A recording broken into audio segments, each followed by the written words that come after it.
Hi friends, this is Anju. Hope you are doing great. Today we shall see how to bake a tasty brown bread or whole wheat bread at home. This is a very easy recipe.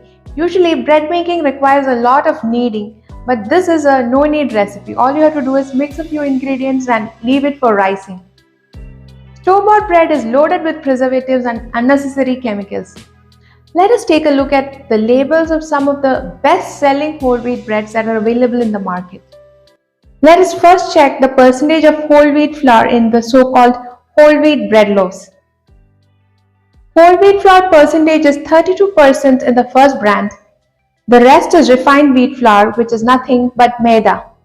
Let us see another brand. Here it is 38% whole wheat flour, and again the rest is refined wheat flour or maida. Let us check another brand.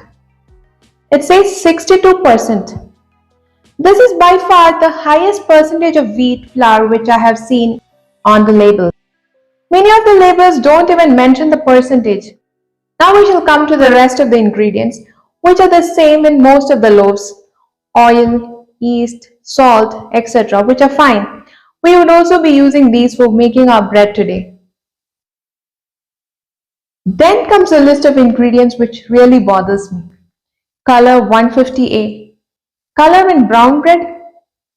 Yes, many a time we opt for brown bread thinking that it is superior to white bread in terms of nutritional value.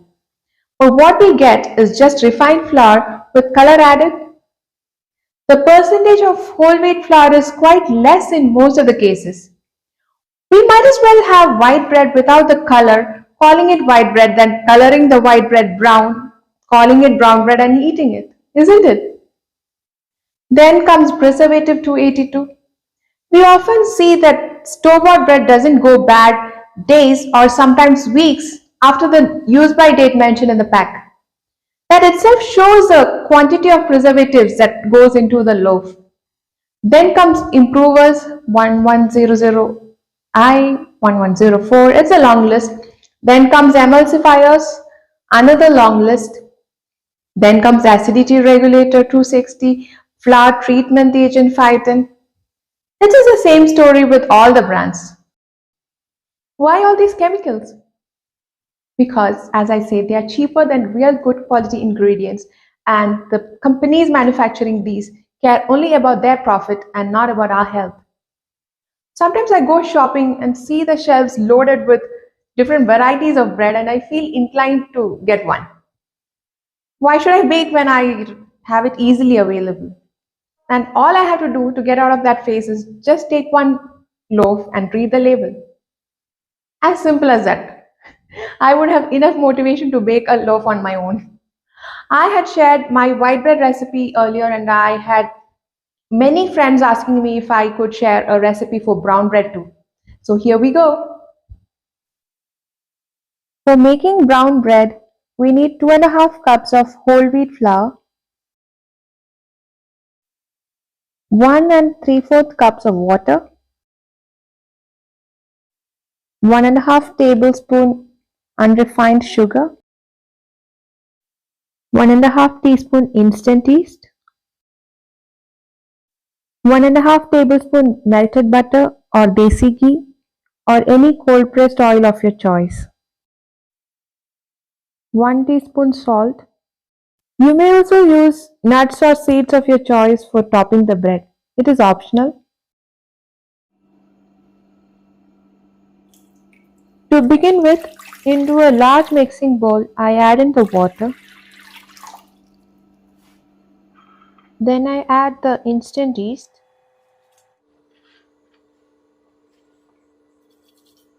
The sugar. I'm giving it a mix so that the sugar dissolves. Now I add in the melted butter and the salt.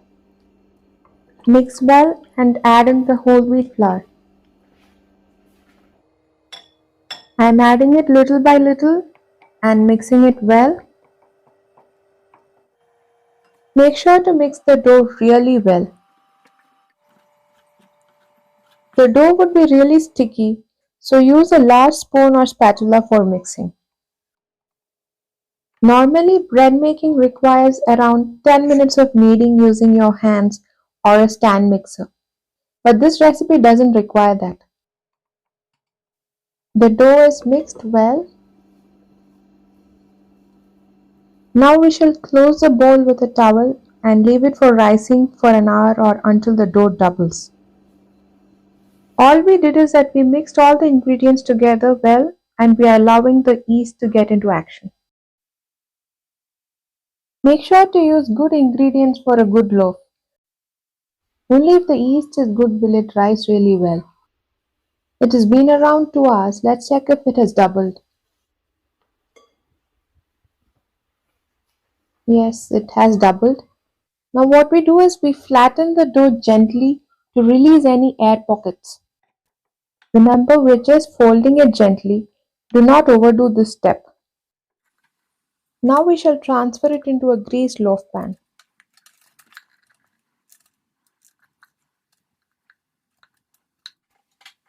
Smoothen the surface gently. You may add nuts or seeds of your choice on the top. I'm using some flax seeds and sesame seeds today. Now we leave it undisturbed for an hour for the second rise. It has been an hour. The dough has risen well.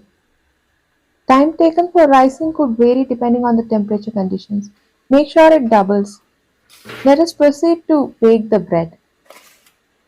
I am baking it at 200 degrees centigrade for 30 minutes. It has been 30 minutes. Let's open and check.